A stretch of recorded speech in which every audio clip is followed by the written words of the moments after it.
करें स्टार्ट करें। Of course yes. Good to see you इस्ता जी। Thank you. बहुत ही अच्छी लगी मुझे कठपुतली। देखी पक्का देखी, कैमरा ऑफ बोलो। कठपुतली देखी ओके। एंड सिस्टर है आप अक्षय कुमार की। सो बताइए कि कैसा एक्सपीरियंस, इतनी बड़ी फिल्म मिली है आपको एंड लोग बहुत ही अप्रिशिएट कर रहे हैं, तो कैसे देखती हैं आप इसी तरह?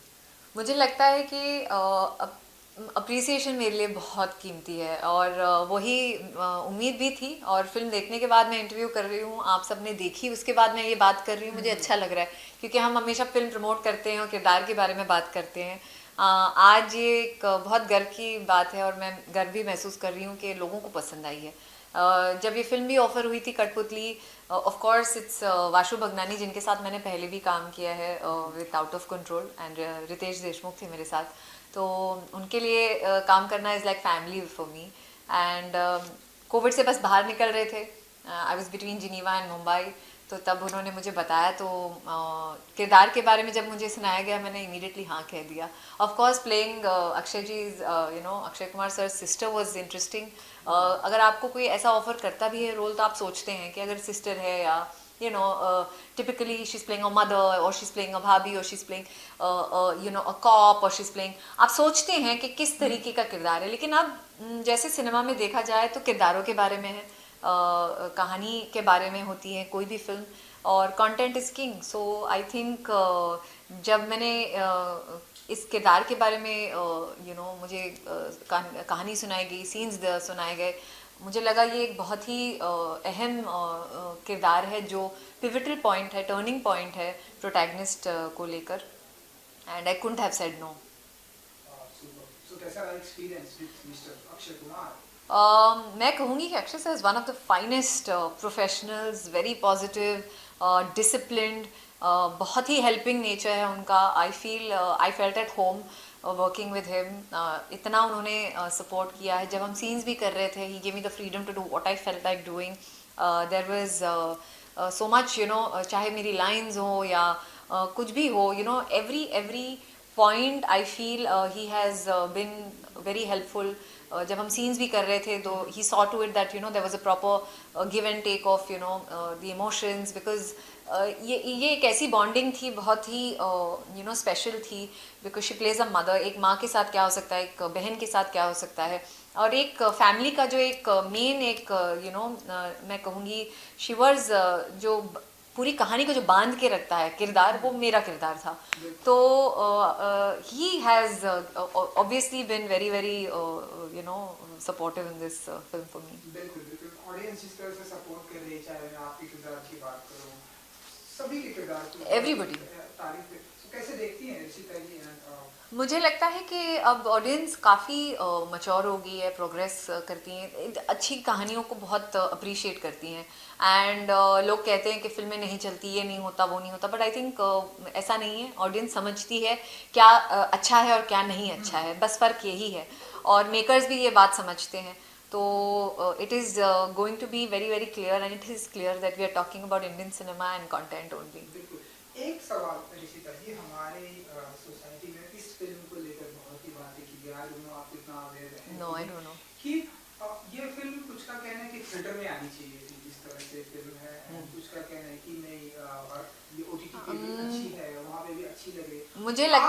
मुझे लगता है कि मेरे प्रोड्यूसर को मैं बहुत इनफैक्ट यू नो कहूँगी कि उन्होंने बहुत वाइज डिसीजन लिया, और क्रेडिट देना चाहूँगी कि उन्हें लगा जब ऐसे तौर से हम निकले हैं, जब कोविड टाइम से निकले हैं, और फिल्में लोग अभी भी लोग काफ़ी लोग जा नहीं पाते थे, इनफैक्ट 2-3 महीने पहले भी लोग थिएटर में नहीं जा रहे थे, तो एक वाइज डिसीजन था to reach out to a wider audience. और क्योंकि सिनेमा में काफ़ी बदलाव भी आ गया है, और फिल्में चलना नहीं चलना तो वो तो चल ही जाएंगी, वो तो अब एक बुरे दौर से all human beings have come out of Covid, so I think it has been a bad time. But चाहे सिनेमा हो या कोई और भी इंडस्ट्री हो, तो असर तो होना ही था, मगर एक वाइज डिसीजन था ताकि ये कहानी हर एक तक पहुंच सके। आई थिंक क्योंकि इसे OTT पे डायरेक्टली रिलीज़ की गई, इसलिए वो शायद सक्सेसफुल भी है, एंड लोगों ने देखी भी, और आज भी लोग देख रहे हैं और मुझे फ़ोन कर रहे हैं और कह रहे हैं कि क्या फिल्म बनी है।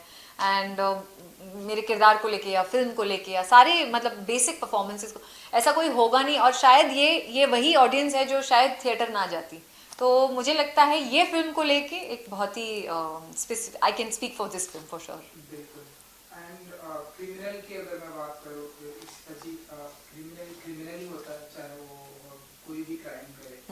इस फिल्म में तो हमने देखते हैं कि बच्चों का किल होता है, लेकिन हमारी सोसाइटी में भी हम देखते आए दिन ऐसी रेप की खबरें आती रहती, चाहे मुंबई की बात करें, रिसेंटली दिल्ली में हमने देखा, कभी बैंगलोर में आती। सो ऐसी, क्योंकि आप एक लेडी हैं एंड आप एक फीमेल एक्टर भी हैं, सो ऐसी जब खबरें आती हैं तो क्या रिएक्ट करती हैं आप, क्या कुछ होना चाहिए आपके अनुसार ऐसी? आई थिंक सोसाइटी में अवेयरनेस क्रिएट होनी चाहिए और सख्ती से पेश आना पड़ेगा हर को, क्योंकि और एक मैं मानती हूँ हर एक महिला को अपनी सेफ्टी समझनी चाहिए। और अगर गॉड फॉरबिड अनफॉर्चुनेट कोई सर्कमस्टेंस हो तो there should be help available. काफ़ी अवेयरनेस क्रिएट की गई है, बट उम्मीद करती हूँ कि इट विल बिकम बेटर। मैं अपनी तरफ से जितना भी I am I interact with anybody who is a woman और अ फीमेल और अ यंग गर्ल, और I always try to educate them and safety measures लेनी चाहिए। बड़े शहरों में थोड़ी सी प्रॉब्लम कम होती हैं कई बार, जितनी छोटे शहरों में होती है उतनी। तो आई थिंक ज़रूरी है कि हम और थोड़ी सख्ती इसे परखें। बिल्कुल। एंड कठपुतली के सक्सेस के बाद अब हमने सुना है कि ढेर सारे बैक टू बैक का काम कर रहे हैं, कुछ एक सीरीज भी आने वाली है आपकी, कुछ एक फिल्में आने वाली है। तो बताइए कि अब जो अपकमिंग आपका अनाउंसमेंट होने वाला है वो क्या है, क्या कुछ धमाका करने वाले हैं रिलीज? वेल कुछ फिल्में तो डेफिनेटली हैं, और मैं जैसे ही वो रिलीज़ होंगी, मगर इंटरेस्टिंग पार्ट ये है कि हर साल इंटरनेशनल फिल्म फेस्टिवल होता है हमारे देश में, जो गोवा में होता है, और मैं उसका हिस्सा रह चुकी हूँ 2017 और 2018 में। मगर इस साल खास है, मैं फिर से I am on the steering committee of IFFI, and ख़ास ये है कि we are celebrating 75 years of independence, and उसी काम से I was sent to Venice, the Venice film festival, and मुझे वहाँ से भी इनविटेशन मिला था to be a part of delegation. So मुझे लगता है कि it was a proud moment where I could go and try जो हमने मुद्दा वहाँ उठाया था, to build a common audience the world over. तो आज हम अगर देखें तो फिल्मों में भी चाहे वो इंडियन सिनेमा हो या कोई भी भाषा, कोई भी अंतर्राष्ट्रीय भाषी फिल्में हों, उसमें हम हमेशा कंटेंट देखते हैं। भाषा इज़ नेवर अ प्रॉब्लम। जैसे मैं अगर साइलेंट फिल्म भी देखूं और मैं समझ जाऊं तो मुझे बहुत अच्छी लगती हैं। तो अब माध्यम बदल गए हैं, टेक्नोलॉजी बदल गई है, मेटावर्स के बारे में बातें हो रही है, वर्चुअल रियलिटी के बारे में बातें हो रही हैं, और सिनेमा हम इतना प्रोग्रेस कर चुके हैं हमारे देश में कि ऑलरेडी हमारे गवर्नमेंट ने ये फॉरेन फिल्म प्रोडक्शन को इंसेंटिव देने की बात शुरू कर दी है, beginning from the Cannes film festival, कि जितने भी फॉरेन प्रोडक्शंस हमारे देश में आए और फिल्में शूट करें तो हम उन्हें 30% इंसेंटिव देते हैं प्रोडक्शन में, और स्टेट भी प्रोडक्शन वैल्यू पर आधारित उन्हें इंसेंटिव्स देती है। तो मुझे उम्मीद है कि ये जो इनिशिएटिव है, जिस चीज़ का मैं हिस्सा बनी हूँ, मुझे खुशी है कि फिल्म इंडस्ट्री का हिस्सा बनकर इतने सालों से जो मैं काम कर रही हूँ, मैं कुछ कंट्रीब्यूट कर पाऊँ, and hopefully by 2024 India will truly be the content hub. And दूसरी एक ख़ास सीरीज़ है जिसका मैं अहम हिस्सा भी हूँ, जो हमारे आदरणीय प्रधानमंत्री जी का विजन है, वो है Swaraj. Swaraj is about our unsung and sung heroes, जिन्होंने हमें स्वतंत्रता दिलाने में इतनी जद्दोजहद से मेहनत की है, एंड आज हम उन्हें ही सेलिब्रेट कर रहे हैं। और ये खुशी की बात है कि हमारे आदरणीय प्रधानमंत्री जी ने हाल ही में ये कहा है कि इन्हें स्कूलों में भी दिखाया जाए, कॉलेजेस में दिखाया जाए, ताकि युवा पीढ़ी इससे प्रेरित तो हो ही, मगर उन्हें एक एजुकेटिव फॉर्मेट में भी दिखाई जाए, क्योंकि ये कहानी शुरू होती है अराउंड 1478 से लेके 1947 तक। सो पोर्चुगीज इन्वेजन से लेके आज 1947 तक, एंड इनफैक्ट आज तक अगर हम बात करें तो काफ़ी चीज़ें हम टेक्स्ट बुक्स में नहीं समझ सकते हैं, काफ़ी चीज़ें हम पढ़ के नहीं याद कर सकते हैं, जो हम देखते हैं वो हमें याद रहती हैं, जो सुनते हैं हमें याद रहता है। तो मुझे याद है कि महाभारत और रामायण भी हमें वैसे ही याद है। तो एक स्पेशल रोल है मेरा, आई प्ले रानी लक्ष्मीबाई, और हर एक एपिसोड एक एक हीरो को डेडिकेट किया गया है, और उनमें से जो भी नारियां हैं उनको स्पेशली जो, एंड बहुत ही कम थी, कुछ के बारे में तो हम जानते भी नहीं हैं। तो जब मुझे रानी लक्ष्मीबाई का किरदार दिया गया, वो उन्होंने शूटिंग शुरू कर दी थी, but I quite thought this is a very special thing to be a part of. Docudrama है तो रिसर्च भी बहुत किया गया है, उसके पीछे मेहनत भी की गई है, एंड द प्रोडक्शन वैल्यू भी जो है कॉन्टिलो पिक्चर्स उन्होंने बनाई है। तो आई थिंक ओवरऑल इट्स लोगों को अच्छी भी लग रही हैं, 4-5 एपिसोड्स ऑलरेडी शुरू हो चुके हैं। तो yes, it's very very well received, and let's hope. And मैं खुद एज अ रिस्पॉन्सिबल इंडियन महसूस करती हूँ कि हमारी युवा पीढ़ी में, और हमें भी इनफैक्ट इस यू नो इन हीरोज़ के बारे में, इन महानायकों के बारे में हमें इंफॉर्मेशन हमें होनी चाहिए, हमें पता होना चाहिए, और जनरेशन्स टू जनरेशन्स हम इन्हें याद रखें। क्योंकि रानी लक्ष्मीबाई के ऊपर उनका किरदार आपका भी है, तो कैसी रही शूटिंग एंड और कितना शेड्यूल बाकी है?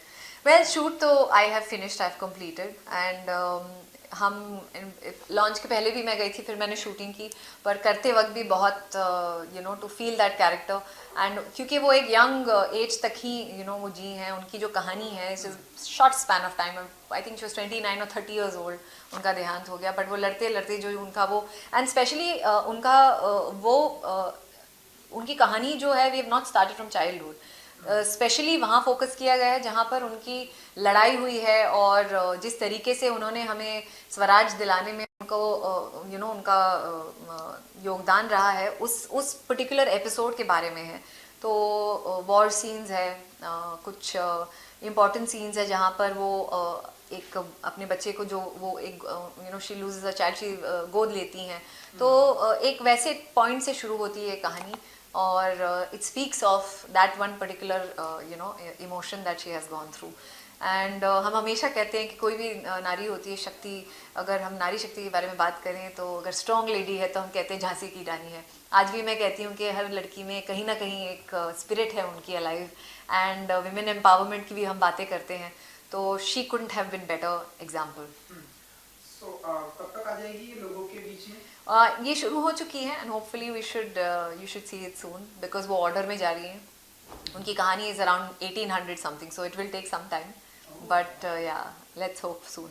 तो ये कौन से प्लेटफॉर्म पे आएगी yeah this will be on DD national, yes, and on DD national Sunday 9 PM every day. Okay, and क्योंकि आपकी ये फिल्म कठपुतली की मैं अगर बात करूं ओटीटी पर जिस तरह से आई है, एंड इसलिए ये सवाल था कि सभी ने हम देख रहे हैं ज़्यादातर जो है ओटीटी प्लेटफॉर्म हमारे मार्केट में जिस तरह से आए हैं, और सभी को अपने कठपुतली बनाकर रखा है, और बहुत पसंद भी कर रहे हैं, अच्छे कंटेंट भी आ रहे हैं। सो कैसे देखती हैं आप ओटीटी प्लेटफॉर्म को? मेटामॉर्फोसिस है, ओटीटी पे कंटेंट बहुत मिलता है, तो डिमांड है तो सप्लाई है, और जितना लोग देख रहे हैं उतना उन्हें अच्छा लग रहा है। तो आई थिंक दैट्स वाई मैं मानती हूँ कि ओटीटी ने एक नया ऑडियंस भी क्रिएट करा है। जो लोग पहले फिल्में भी देखते थे, अगर उन्हें ओटीटी देखने का मौका मिलता है तो वो फिल्में भी वहाँ देखते हैं, सीरीज़ भी देखते हैं, एंड एक नया दौर चला है, और ये the world over it has happened. तो मैं मानती हूँ कि it's great for film makers, great for actors, it's great for creative people, and मैं उम्मीद करती हूँ कि इन सारे ही माध्यमों से हमारा देश भी बहुत ही जल्द, it is already a leading industry in cinema, but और ज़्यादा उन्नति और तरक्की करेगा, and it will become the number 1। किसी चीज़ की कठपुतली है निशिता जी जो आप चाहती कि हाँ इस चीज़ की मैं कठपुतली हूँ पूरी तरह? मैं कठपुतली सिर्फ कैमरा की हूँ। my whole love is for camera, whether I face it every day, and my first and last love is camera. Camera के सामने ये आई एम एन एब्सोल्यूट कठपुतली। चलिए, ऑडियंस को कुछ कहना चाहेंगे जिन्होंने इतना अप्रिशिएट किया है, एंड अभी भी लोग फिल्म देख रहे हैं, जब भी वो फ्री होते हैं वो फिल्म देखते हैं, आपको मैसेज करते हैं, उन्हें कुछ कहेंगे? मैं ये कहूँगी thank you and thank you, क्योंकि ये पहली बार ऐसा हुआ है जब कई बार होता है कि फिल्म रिलीज़ के बाद मुबारकबाद आती है, लोग फ़ोन करते हैं और बात करते हैं, लेकिन इस बार तो ये है कि देखने के बाद ही हमें पता लगा है कि exactly what is the result. And ये तो मतलब मुझे शायद लास्ट महसूस हुआ था मेरे स्कूल या कॉलेज डेज में कि एग्ज़ाम दे दिए और we come out with flying colours. तो बहुत अच्छा लग रहा है। मैं ऑडियंस को यही कहूँगी कि thank you for the love and support and we couldn't have asked for more. Super. Thank you, So much. Thank you, Good luck. Thank you.